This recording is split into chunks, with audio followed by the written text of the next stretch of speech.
So this is my own version of wonton soup. I have beef shank and pork siomai. I have chili oil, of course, the noodles, beef's broth, and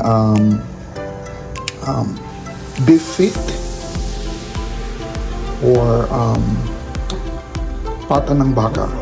Ayan, sarap po. Ayan, loaded yan mga ka-Facebook. Hello guys, welcome back po sa aking channel. So, i-review natin tong niluto nating version ko ng beef wonton soup noodles. Ayan po.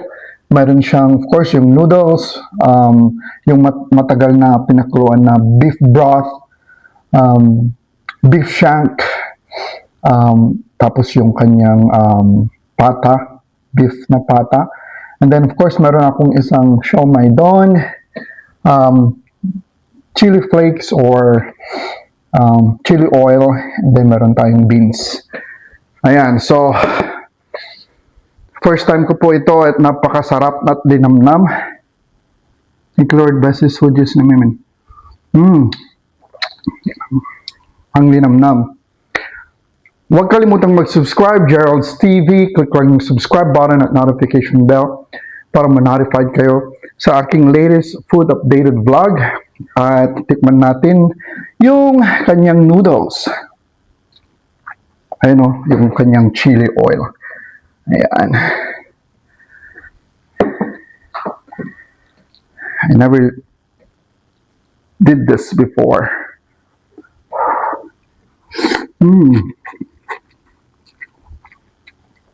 So yung noodles niya is slightly firm tapos maninipis.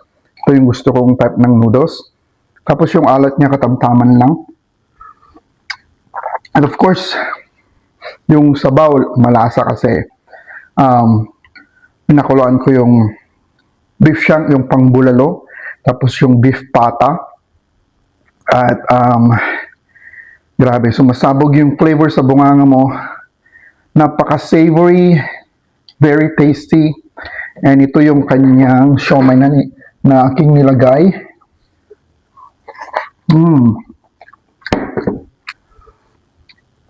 Sarap. Grabe. Ayan o. You can do this at home. You can also put vegetable like baby bok choy, at kahit anong trip mong gulay pwede.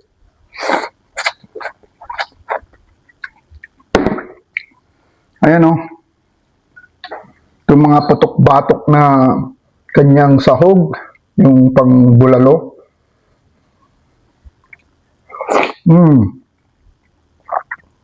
But, so, bali, ang ginamit kong pampalasa is patis.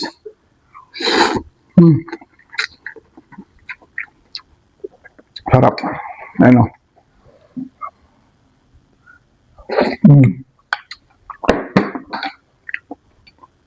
Tapos nilagyan ko ng konting lime para may balance yung kanyang acidity tsaka yung alat.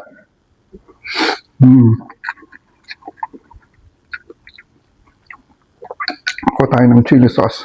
I'll be right back. Ito yung chili oil na ginagamit ko.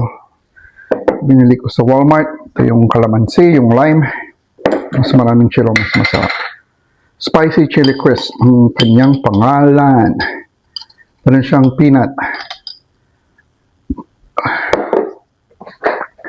Pampagana. Ayan, ayan. Mas konting acidity. Mix natin, di ba? Ayan o. Ayan. Sarap. May mix na yan. Pwede nang lantakan. Ayan o. Sarap. Siyempre, manghang. Ayan, sarap. Ito yung litid ng bulalo. Sarap. yung lasa.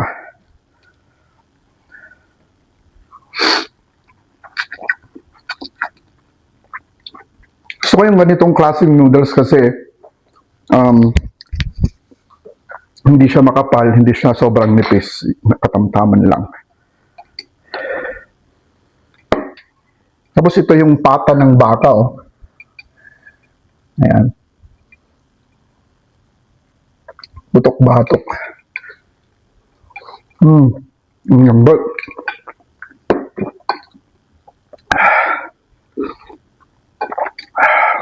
Nung hinango ko siya, fall out to the bones yung mga laman. So, talagang malambot. I use pressure cooker.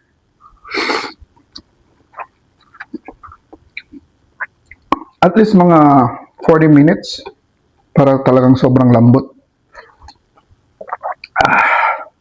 So yung pata ng baka is makunat.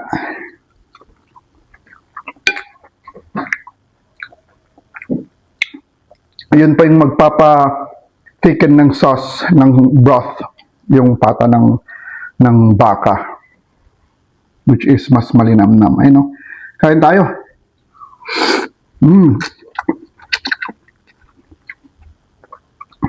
Ito yung beans na gulay niya, oh.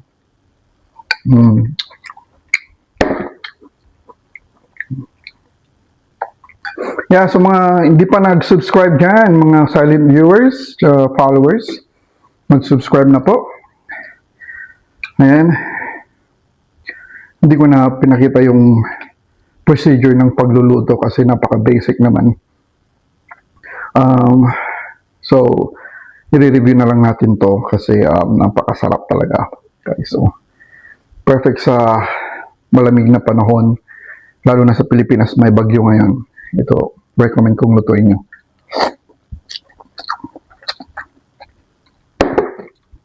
Bali yung noodles pala, Chinese noodles.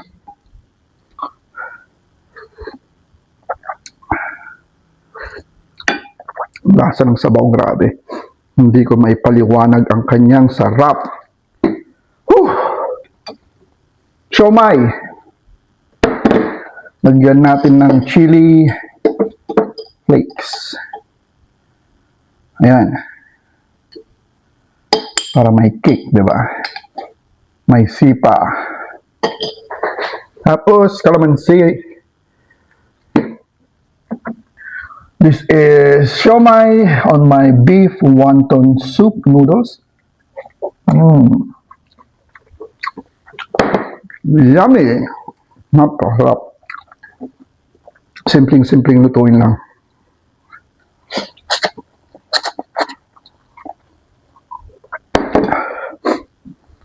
And then, yung ginamit kong ingredients is simple lang. Luya, bawang, paminta. Tapos, of course, pakuluan mo yung pata ng baka at yung bulalo, which is yung main meat niya.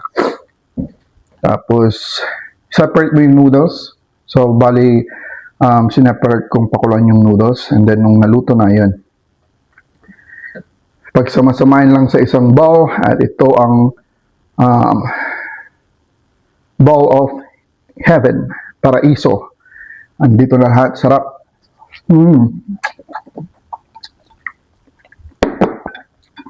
Sarap. Comfort food. Grabe. Wala akong masabi.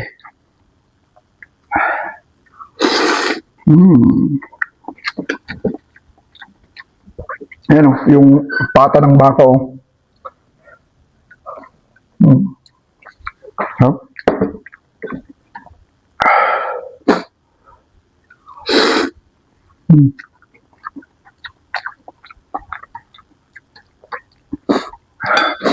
Tapos tinapingan ko siya ng scallions or onion leaves. You know, laman, no?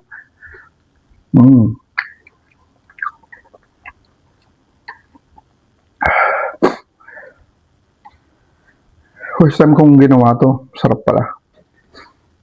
Tagal ko nang gustong gawin to pero wala akong time. Ngayon, kinakain ko na, which is napakasarap.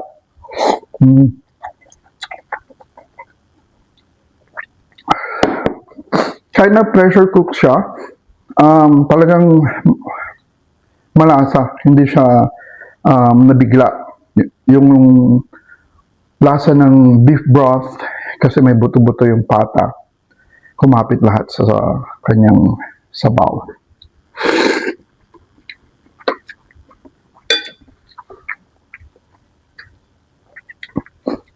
Pwede kayong magkanin, pero I'm craving for noodles with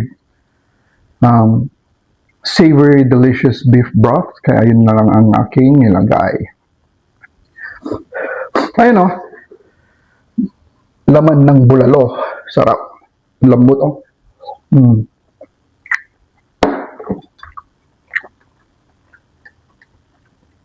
Kahit walang ngipin, pwede niyang kainin eh. Itong lambot ng karne. Ang sarap talaga.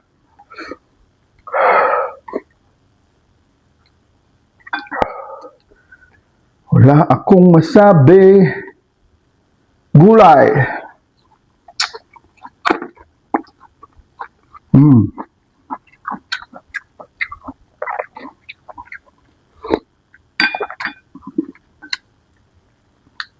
Grabe. Sarap talaga.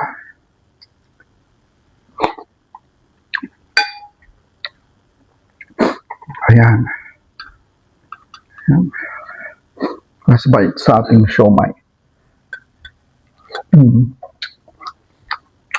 Sarap.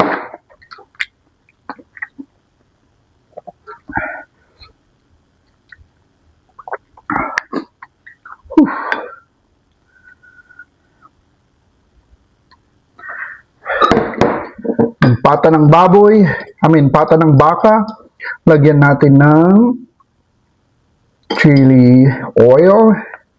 Ayan o. Ayan.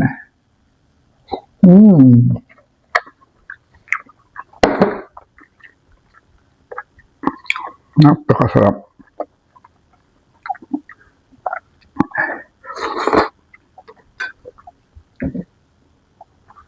So, dyan po nagtatapos ang ating food review ng aking beef wonton noodles.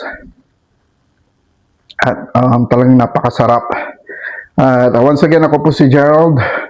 Huwag kalimutang mag-subscribe, Gerald's TV. Click lang yung subscribe button at notification bell para ma-notify kayo sa aking latest vlog. See you in my next vlog. Peace.